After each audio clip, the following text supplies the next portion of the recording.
I never thought I'd be telling this story, because even now, it doesn't feel real. But it happened, and I need the world to know. My daughter Mia is 12 years old.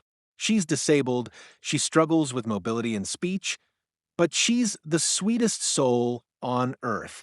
The kind of child who smiles at strangers and hugs her stuffed bunny like it's her best friend. We moved to what we thought was a quiet, friendly HOA community, hoping it would be a safe space for her to grow and heal. We were wrong. One morning, while I was on a work call just steps away, one of our neighbors, a woman everyone knows as Karen, approached Mia in our front yard. At first, I thought she was being kind, but when I came outside and saw my daughter shaking, holding something in her hands, I froze. It wasn't a toy. It wasn't candy. It was a knife, a real one. And what Mia said neck shattered me. She looked up at me, eyes wide, and whispered, "She said I'm a problem, and I should fix it like this." I didn't understand. I didn't want to. I took the knife from her and ran straight to Karen's house. I pounded on her door, screaming, but she acted like nothing had happened, like it was a joke, like my daughter's life, her fragile mind, was some twisted punchline. And when I reported it, the HOA told me to calm down. They said she's just lonely and misunderstood, but I know what I saw. I know what Mia heard. And now you're going to hear it too, the full story, because this wasn't just bullying. It was something far more dangerous, something no parent should ever have to face. Before all of this, our lives were quiet, simple, even not perfect, but full of small moments that made it feel like we were doing okay. I'm a single mom, and Mia is my only child. She was born with a rare neurological condition that affects her speech and coordination, but not her spirit. God, not her spirit. She's the kind of child who lights up a room without saying a word. She hums when she's happy. She hugs when you're sad. She believes every animal has a name and every flower has feelings. She's gentle, impossibly gentle, and everyone who truly knows her loves her. When we moved to this HOA neighborhood 2 years ago, I was hopeful. We had just left a noisy apartment complex where neighbors didn't understand our quiet world, where people stared when Mia struggled to walk or rolled their eyes when she clapped too loud at the sound of birds. I thought this new place, with its manicured lawns and tree-lined streets, would be different. Safe. I saved for over a year just to afford the down payment on that little two-bedroom house on Willow Creek Lane. It felt like a fresh start. Mia even picked a room before we moved in. She chose the one with the morning sun and a view of the dog park. At first, it was everything we dreamed of. People waved, kids rode bikes past our door, and Mia would sit in the front yard on her little blue blanket, humming to her stuffed animals, watching the world go by. I remember thinking, finally, peace. That's when we noticed her. She lived directly across the street, always out front, always watching. I didn't think much of it at first. Maybe she was just curious. But over time, the way she looked at us started to feel different. She never smiled, never waved. Her eyes would narrow every time Mia laughed too loudly or dropped one of her toys near the sidewalk. I remember the first thing she ever said to me. I was picking up Mia's bubble wand that had rolled toward her driveway, and she muttered, "You really ought to keep her on a leash." I thought I misheard, or maybe she was joking, but the look in her eyes wasn't playful, it was cold. Then came the notes, slipped under our door and signed, "Keep your yard clean. Control your child's noise. This isn't a daycare." HOA rules were cited, highlighted, bolded, and every time Mia would ask, "Did I do something wrong?" And I'd tell her no, because she didn't. She never did. But Karen, the neighbor we came to know by that name, didn't stop. She'd report us for imaginary violations, chalk drawings on the sidewalk, toys left on the porch, even for inappropriate behavior when Mia tried to pet her dog. And no matter how kind or quiet we were, it seemed like everything about my daughter, her voice, her presence, her existence, was a problem to this woman. Still, I tried to stay civil. I waved. I avoided conflict. I told myself, maybe she was just lonely. Maybe she just didn't understand kids like Mia. Maybe, deep down, she'd come around. I wanted to believe the best in people. But there was always something in her tone, something bitter, a tightness in her smile, a cruelty that didn't need words. And while I tried to ignore it, brush it off, I now wish I hadn't. Because those early signs, the little remarks, the hateful glances, they were warning signs. And I missed them. It started with the smallest things, petty complaints, quiet hostility, glances that lasted too long. I didn't want to see it for what it was in the beginning. I kept telling myself she was just another rigid, old woman stuck in her ways. The kind who collects HOA newsletters like their sacred scripture. But it didn't take long for those sideways stares to evolve into something else, something more targeted, more personal. The first formal HOA notice we received came exactly 3 weeks after we moved in. It was for excessive clutter on porch. The clutter? Mia's plush toys, 2 of them, sitting neatly on a wicker chair. I laughed at first. I thought, surely this is just a mistake. Maybe someone else was meant to get it. But the letter was hand-delivered, no envelope, just folded once and pinned to our door with masking tape.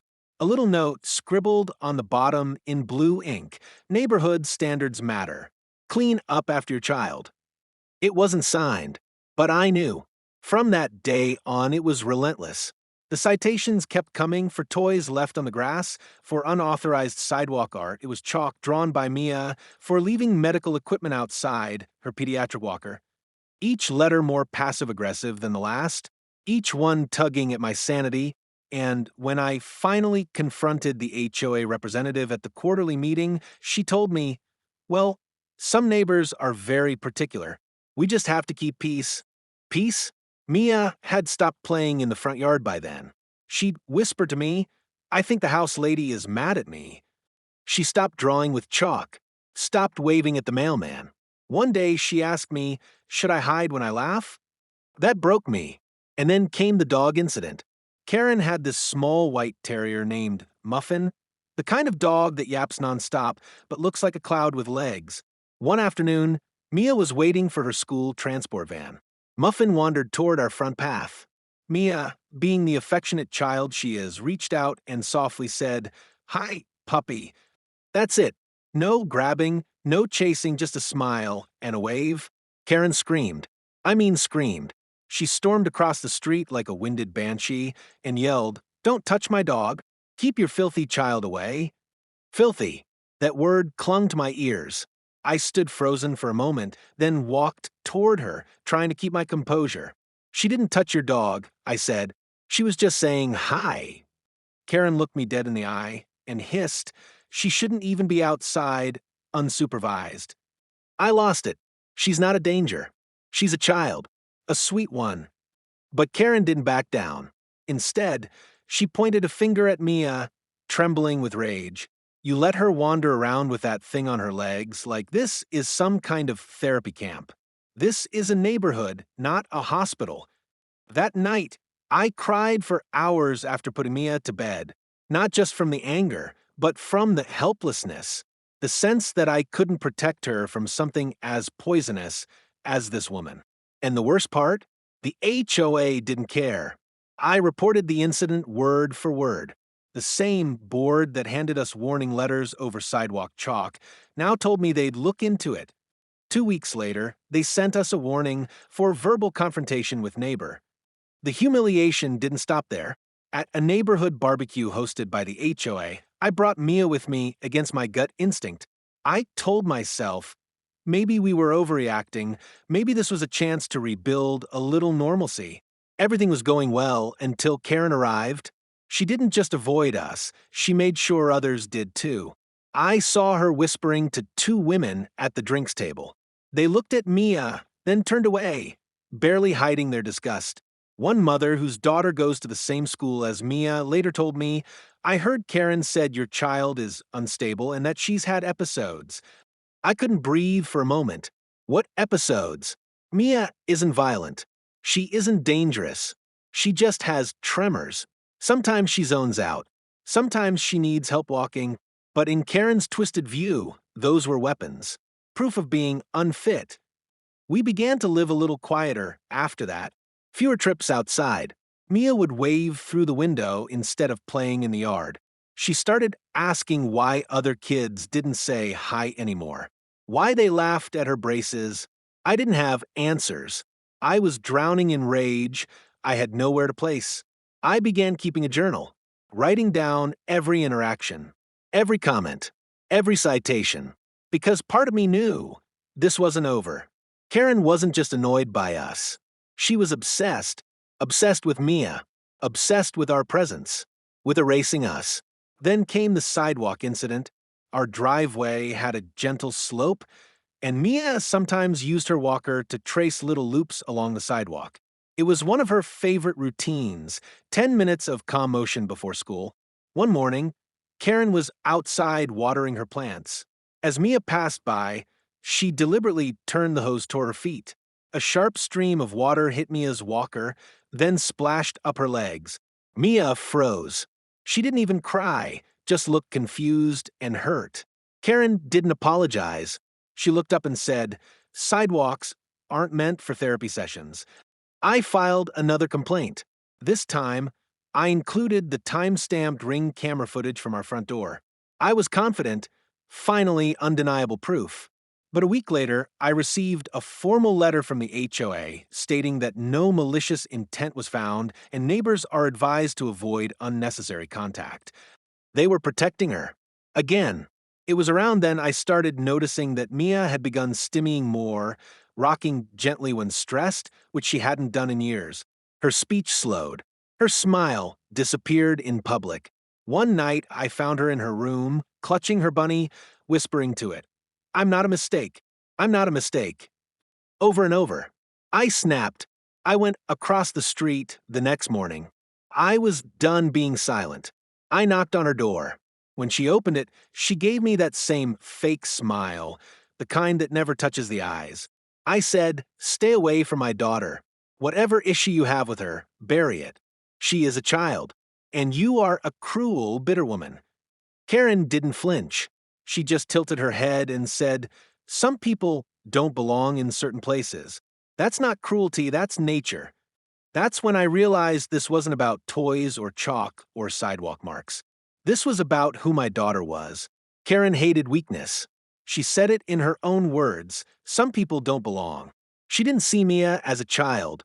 She saw her as a disruption, a flaw in her perfect neighborhood. And I finally understood the depth of her hatred. It wasn't ignorance. It wasn't misunderstanding. It was malice. It was a Thursday morning. The air was unusually still, not a single leaf moving on the oak trees lining Willow Creek Lane. Mia had just finished breakfast, oatmeal with strawberries, her favorite, and was sitting on the porch with her bunny, tapping her fingers gently against its soft ears, humming a tune I couldn't place. I had a virtual work meeting in the living room, just 15 feet from her. I could see her clearly through the screen door. The sunlight bounced off her purple jacket, her shoes still too big, her legs tucked neatly beneath her on the wicker chair. I remember glancing at the clock. 8:47 a.m. I heard nothing strange. No shouts, no footsteps, no danger in the air. Just quiet, the kind that feels almost too perfect. Until Mia stood up and walked to the edge of the porch. I saw her tilt her head, like she was listening. Then she took 2 small steps down. That's when I saw her, Karen, standing at the edge of our driveway, just a few feet from Mia, holding something in her hand. It looked like a rolled-up paper towel at first, maybe a small parcel. I squinted, still half-focused on my meeting. Mia approached her, slow and hesitant. Karen bent down slightly, and I could see her lips moving, whispering. My instincts kicked in. I stood up mid-call and walked toward the door. "Mia?" I called out gently. She turned, and that's when I saw her hands. She was holding something, something shiny, something cold, something sharp. A knife, a real one, not a toy, not plastic, not rubber. A 6-inch kitchen knife, slightly rusted, black handle, the kind you use to chop onions or cut fruit. My voice caught in my throat. I rushed outside. "Mia, what is that?" She looked confused, scared. Her lips trembled as she held it out toward me, like she didn't even understand what she was holding. She gave it to me, she said. Her voice was barely above a whisper. I looked over. Karen hadn't moved. She stood there, arms folded now, watching. No fear, no regret, no apology. Put it down, sweetheart, I said as calmly as I could. I took the knife gently from her hands, crouched down, and held her face in my palms. Are you okay? Did she hurt you? Mia shook her head. Then her lips started moving again, slow and broken. She told me, I'm bad for you. She said, if I was gone, you'd be free. That I'm heavy. My stomach twisted. What else did she say? Mia blinked. One tear rolled down her cheek. She said, you know what to do. You're smart. You can make it better. I turned to Karen. I don't remember how fast I moved, but suddenly I was storming across the grass, shaking, holding the knife in one hand and Mia's bunny in the other. I stopped 2 feet from her, holding up the blade. What the hell is wrong with you? You gave this to my daughter? She didn't flinch. She looked me in the eyes, that same empty, hateful stare she always had, and said, with ice in her voice, I thought maybe she needed a way to relieve your burden. That word again, burden. Like my daughter, my child was an inconvenience. A parasite. Something to be lifted, like trash. I snapped, are you out of your mind? She's 12. She has a disability.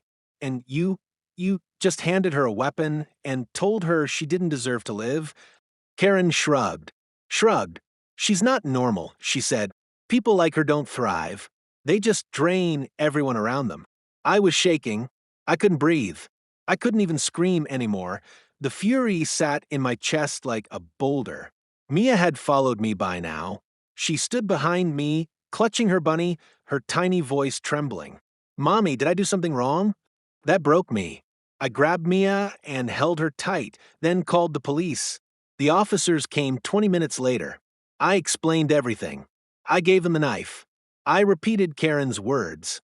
I showed them ring footage, blurry, distant, but enough to prove interaction. I thought it would be enough.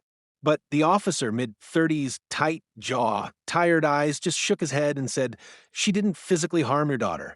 And unless we can prove intent to cause bodily injury, there's not much we can do. I nearly laughed. Intent? I asked. She gave a knife to a disabled child and told her she was a burden. How much more intent do you need? He sighed. I'm sorry. It's horrible. But unless she explicitly said something about harming herself, the law is tricky. Karen, of course, denied everything. Said she was handing Mia something she dropped. Claimed she was trying to cheer her up with a shiny toy. Said I was hysterical and paranoid. Said Mia was confused. Confused. That's what they always say about disabled children. That they misunderstood. That they imagined it. That they're unreliable. I watched the officer nod. Take notes. Thank her for her time. That night, I sat with Mia in her bed for hours. She didn't speak, just held my hand. Every few minutes she'd whisper, I'm sorry, I made her mad. She still thought it was her fault. She thought she'd caused this. And nothing I said, no amount of hugs or tears, could erase that message Karen had burned into her mind. You don't belong. You're too much. The world would be better without you. I couldn't sleep that night. I kept seeing that knife. Kept hearing Mia's tiny voice. She said I could fix everything. It was the first time I ever felt truly powerless as a mother. Like the world around me, the system, the rules, the HOA, the neighborhood had decided my daughter's life didn't matter. That her feelings, her safety, her mental health were disposable. That night, I made a promise. I would never stay silent again. Not for fear of being called dramatic. Not for fear of being labeled the difficult mom. Not because the HOA told me to keep the peace. Because my child almost believed she shouldn't exist. And someone made her feel that way. And if I didn't scream it from the rooftops, who would? I thought reporting Karen would bring justice. That somehow, when people heard what she had done, what she said, someone would take action. That the HOA, for all its pettiness over chalk drawings and porch decor, would finally see the gravity of what this woman had done. I was wrong. So painfully, soul-crushingly wrong. Within 24 hours of filing the police report, I sent a detailed complaint to the HOA board, complete with my written statement, a time-stamped screenshot from my Ring camera showing Karen bent near Mia, and a transcript of Mia's words, written in my trembling hand. I expected outrage. I expected compassion. I expected anyone, to call me back. For 2 days, nothing. Silence. Then a letter printed and dropped in our mailbox without a return name or board signature. It read, "Thank you for bringing this matter to our attention. After careful review, the HOA has determined there is no violation of community guidelines. We urge all neighbors to exercise kindness and avoid unfounded accusations." Unfounded. That word hit like a slap. There was no mention of my daughter. No reference to the knife. No concern. Nothing. Just a sterile, politically worded dismissal. Like I had accused someone of leaving their garbage cans out too long, not psychologically tormenting a disabled child. When I called the HOA office, the woman who answered, someone I'd met before at board meetings, spoke in that rehearsed tone of corporate neutrality. "We can't get involved in personal disputes between neighbors," she said. "It's not our place to mediate feelings." Feelings? I told her this wasn't a disagreement over noise levels. This was about a grown woman giving a child a weapon and telling her to fix the problem. And her response? A sigh. Then, "You have to understand, she's an elderly woman. Sometimes older residents say things they don't mean. We've known Karen for years. She's always been a little eccentric." That was their excuse. That's all she needed to be protected: age and familiarity. They called her a lonely old woman. But to me, she had become a threat to my child's life. And they were shielding her. I tried bringing it up on the neighborhood forum, a private Facebook group where residents discussed issues, posted event flyers, and occasionally complained about teenagers speeding. My post was direct, but respectful. I didn't mention Karen's name. I simply wrote, "A recent event involving my daughter and another resident has left me shaken.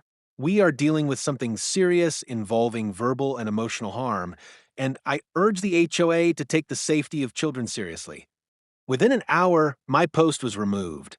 A moderator messaged me privately, "We don't allow personal issues or negativity in this group. Please take it up with the HOA directly." When I replied that I had taken it up with the HOA and they had done nothing, she simply responded, "We hope you find peace soon." But the most painful blow came not from the officials or the board. It came from the neighbors. People I used to wave to. People whose children Mia had smiled at through the school bus window. I started noticing the way they looked away when we passed on the sidewalk. The hushed conversations that paused when I approached. The quick turnarounds in the grocery aisle. One mother, whose son once played tag with Mia in the park, actually said to me, "It's a shame, but you have to admit Mia can be a bit unpredictable." That word, unpredictable, as if she were a danger, as if she had done something wrong. It was surreal watching the people around us slowly fold into silence, or worse, subtle support of Karen. Maybe they believed her. Maybe they were just tired of conflict. Or maybe, and this is the part that haunts me, maybe they always thought Mia didn't belong. The HOA eventually sent a follow-up letter. After consultation with legal advisors, no further action will be taken. We ask all residents to show compassion and maintain civility. That was it. Compassion for her. Civility for the one who planted the seed of self-harm in my child's mind. I had never felt more betrayed. I wasn't just watching an injustice happen, I was watching it be sanitized, repackaged in polite HOA language, and buried like it never occurred. They didn't just ignore what happened, they erased it.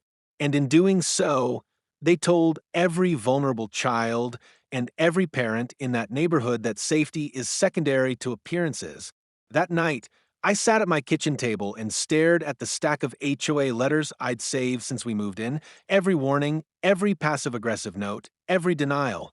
I realized that this wasn't just a community with one bad neighbor. It was a system designed to protect itself, not its people. The HOA had rules about grass height, mailbox colors, and trash can placement, but nothing about protecting a child from psychological abuse.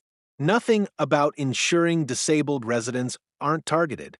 And when I tried to speak, they closed every door and turned off every light. They left me shouting into the dark. And Mia? She noticed. Kids always do. She asked me, did I do something bad again? I told her no. I told her she was good and kind and perfect, but she no longer believed it, not fully. And that's the part that breaks me most. Not just what Karen did, but how the entire neighborhood silently nodded in agreement by doing nothing. That silence, that denial, that is the real threat. And I wasn't going to let it stand. I reached my limit the day, Mia, stop humming. It was a subtle silence, but one that screamed in my ears. For weeks, she hadn't danced in the front yard. She hadn't colored. She hadn't even asked for her favorite story at bedtime. And that morning, when I placed her breakfast in front of her, she just stared at it and said, will she ever stop hating me? That was it. The moment the fight in me snapped awake. I had spent months believing the system would fix this, that decency would prevail, that the HOA would see reason. But now I knew the only way to protect my daughter was to stop asking for help and start demanding accountability. That night, I opened my laptop, pulled out every letter the HOA ever sent me, and created a folder labeled Proof of Neglect. I rewatched every saved clip from our Ring camera, every moment Karen had passed by with that same sickening smirk. I zoomed in, cleaned up the audio, clipped segments, organized the timeline. Then I went a step further. I installed 2 more cameras, one facing the street and one covering our entire porch. I began documenting everything, every encounter, every word she muttered under her breath, every stare that lingered too long. This wasn't paranoia anymore. This was evidence. I filed a second police report, not with the local officer who dismissed me, but directly with a detective at the county level. This time, I didn't come in angry. I came in armed with timestamps, a written log, and a flash drive labeled attempted emotional harm. Minor. I also contacted a civil rights attorney who specialized in disability discrimination and psychological abuse. When she heard my story, there was a long silence on the other end of the call. Then she said, we're going to make some noise. Within a week, I sent formal cease and desist letters to both Karen and the HOA board. I made it clear that if they refused to act, I would hold them all responsible for enabling psychological harm against a disabled minor. They could either face me in court or in the court of public opinion. Then I went public. I uploaded a 9-minute video titled, What the HOA Doesn't Want You to Know About My Disabled Daughter. I blurred Karen's face, but not her words. The video included Mia's voice, describing the moment Karen handed her the knife. It included the audio where Karen told me, some people don't belong in certain places. I didn't dramatize anything, I simply told the truth. It exploded. Within 48 hours, the video hit 250,000 views. Messages flooded in from parents, from disability advocates, from strangers who had been bullied into silence by HOAs. Local reporters reached out. A disability rights nonprofit called and offered full support. One woman, who lived in a neighboring subdivision, emailed me and said, she did the same thing to my autistic nephew, but we were too afraid to report it. I created a petition on change.org demanding that the HOA revise its bylaws to include clear protections for disabled residents and children. Within days, over 10,000 people signed it. I printed every comment, every signature, and brought them to the next HOA meeting. But I didn't go alone. I walked in with Mia by my side, holding her hand as we entered the community hall. It was packed, not just with residents, but with reporters, advocates, and cameras. Karen was there, seated in the corner, visibly shaken. I stood before the mic and said, this is my daughter. She is not a burden. She is not invisible. She is not going anywhere. And neither am I. Then I played the audio. The room was dead silent as Karen's voice rang out from the speakers. You know what to do. You're smart. You can make it better. And then Mia's trembling voice, she said, I'm heavy, that if I was gone, you'd be free. People gasped. I saw a few board members shift in their seats, suddenly aware that this wasn't just a neighborhood squabble, this was abuse. Real, deliberate, targeted abuse. That night, the tide turned. The HOA released a public statement condemning all forms of harassment and emotional manipulation, and though they never named Karen, they suspended her from any community participation pending further legal review. My attorney filed an official complaint against both Karen and the HOA with the state's Human Rights Commission. The police reopened the case, this time with real interest. But the most important victory didn't come from the news or the lawsuits. It came 3 nights later. I was folding laundry in the living room when I heard it, soft, quiet, almost timid. Mia was humming again, sitting on the porch, holding her bunny. Under the golden spill of the porch light, she was humming the same little tune she used to. It wasn't loud. It wasn't joyful. But it was there. She was still there. After everything. After all the silence and stares and shame, my daughter still had a piece of her light left. And that meant I had done something right. I had fought for her. And I wasn't done yet. This wasn't just about Mia anymore. This was about every child whose voice had been buried under bureaucracy, every mother who'd been told to keep it down, every neighbor who chose fear over truth. They wanted me to stay quiet. They wanted me to fade. But instead, I raised my voice louder than I ever had before. And for the first time since moving here, the neighborhood finally listened. After the public meeting, I thought the dust would settle, that maybe Karen would move or the HOA would retreat into embarrassment and quietly rewrite their policies. But instead, something unexpected began to happen.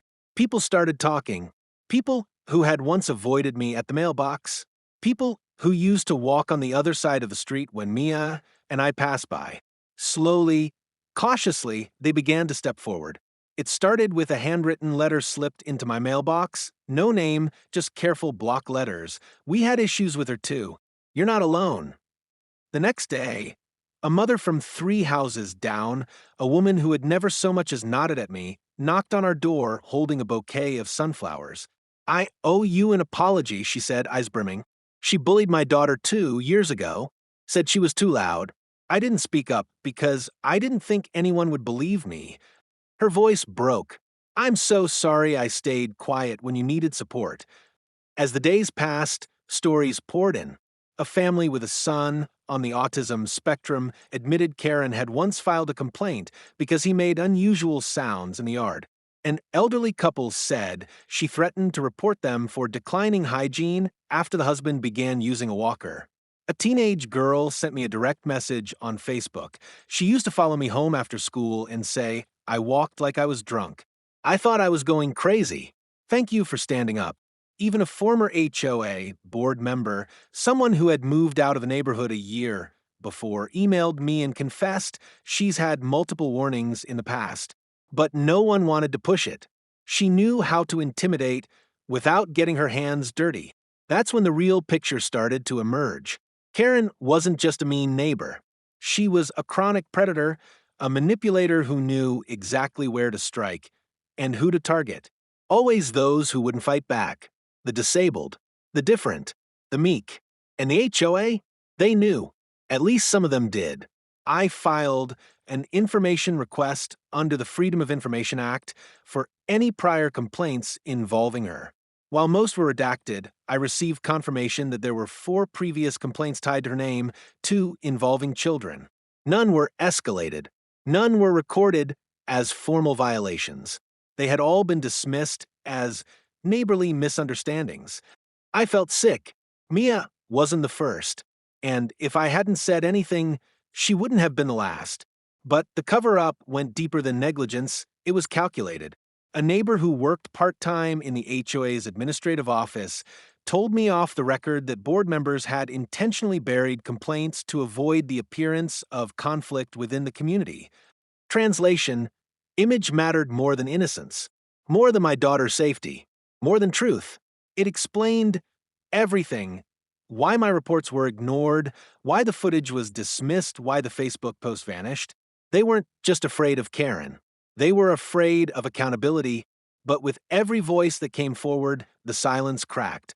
People began to post their own stories, tag the HOA's social pages, email the local news. The narrative shifted from a mother overreacting to a community waking up. And still, through it all, Karen said nothing. No apology. No denial. Just that same tightly drawn curtain across her front window, as if the world beyond it didn't exist. But I could feel it. The shame was no longer mine. It had shifted. To her. To them. To the ones who watched and said nothing. And that more than anything was the beginning of justice. Justice doesn't always arrive like it does in movies. There's no gavel bang, no dramatic apology, no sudden flood of redemption. Sometimes justice comes quietly, in inches rather than miles. But when it does arrive, you feel it like sunlight after weeks of rain. After the media attention, the petitions, and the flood of testimonies from other neighbors, the HOA had no choice but to act. A formal investigation was launched by a third-party legal firm hired to audit internal operations. For the first time since moving in, I was invited to a board meeting not as a complainer, but as a key witness. I presented everything again, this time with support from residents who stood behind me in the room. There were no polite smiles this time. No one rolled their eyes. People listened. The legal review uncovered years of buried complaints, misfiled reports, and deliberate inaction. 2 HOA board members resigned before the final report was even released. Both had played roles in shielding Karen from accountability, including suppressing my early evidence. And Karen? She was removed from all HOA duties indefinitely and issued a formal ban from speaking to or approaching any minors in the community.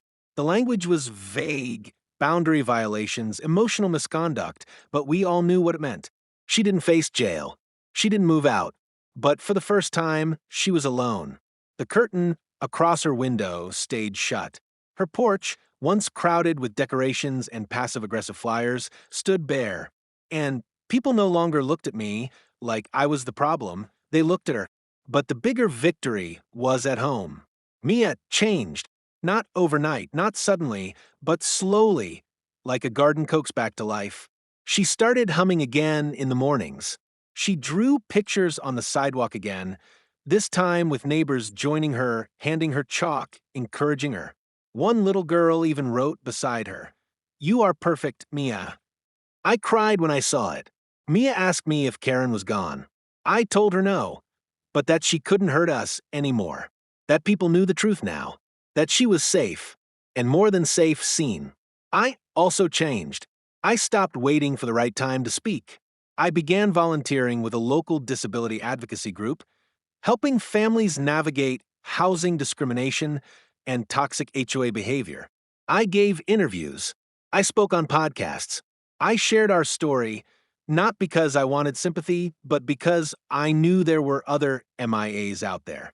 Children being told, directly or indirectly, that they are a burden. Mothers being silenced by bureaucracy. Families told to smile through the cruelty in the name of civility. I wanted to be the voice I once needed. And while I still live in the same house, it no longer feels like enemy territory. The neighborhood is changing. Slowly. Some people still avoid eye contact, but others stop to say hello. Some knock on the door just to ask how Mia's doing. We've had 3 new families move in, all with children, and none of them have complained about laughter on the lawn. Karen may never say she's sorry. The HOA may never publicly admit what they allowed. But every time Mia laughs in the front yard without fear, every time I see a neighbor smile instead of flinch, every time another parent emails me to say, "Your story helped us speak out," I know. This is what justice looks like. It's not perfect, but it's ours. There's a kind of strength in children that adults often forget, a quiet resilience that survives even the deepest wounds. My daughter Mia is proof of that. She was handed cruelty by someone twice her age in a world that's supposed to protect her. She was made to question her worth, her presence, her right to exist. And yet she came back, not loudly, not all at once, but with tiny flickers, a smile during breakfast, a drawing on the sidewalk, a song hummed softly at dusk. She never became bitter. She never stopped being kind. And I've realized that her strength didn't come from pretending nothing happened. It came from knowing she was loved through it. That's what saved her. And that's what I want every person watching this to know. If you've ever been told you don't belong, you do. If someone made you feel like your existence is a burden, they were wrong. If you've ever been ignored, silenced, or humiliated, I believe you. My daughter believes you.